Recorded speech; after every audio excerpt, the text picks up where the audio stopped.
Hello and welcome to my channel. Today we are going to talk about the p-value. Now, the p-value tells us that how likely the result we got happened just by chance. Now, ये तो definition थी. अब मैं आपको एक example से simple words में समझाती हूँ कि पी वैल्यू होता क्या है. मान लीजिए कि हम ये चेक करना चाहते हैं कि क्या म्यूजिक के साथ पढ़ने से स्टूडेंट्स की जो मार्क्स है उनमें इम्प्रूवमेंट आता है या नहीं. ठीक है, अब इसके लिए हमने क्या किया, अपने जो ग्रुप था उसको 2 पार्ट्स में डिवाइड कर दिया. 1 ऐसे स्टूडेंट्स जो कि म्यूज़िक के साथ पढ़ते हैं और 2 एक ऐसे स्टूडेंट्स जो कि म्यूज़िक के बिना पढ़ते हैं. नाउ अब हमने उनके मार्क्स को कंपेयर किया. अगर ये डिफरेंस बहुत ज़्यादा आता है यानी एक मेजर डिफरेंस है तो हम कहेंगे कि म्यूज़िक हेल्प करता है.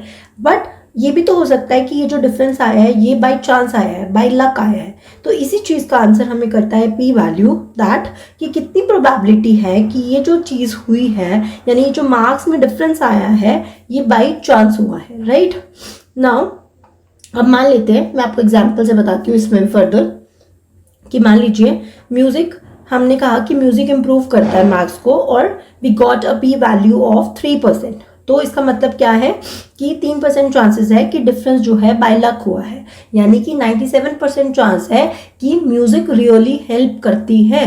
ठीक है, और अगर मान लीजिए पी वैल्यू आती है 0.40 यानी 40%, तो हम क्या कह सकते हैं कि ये जो है difference is due to chance.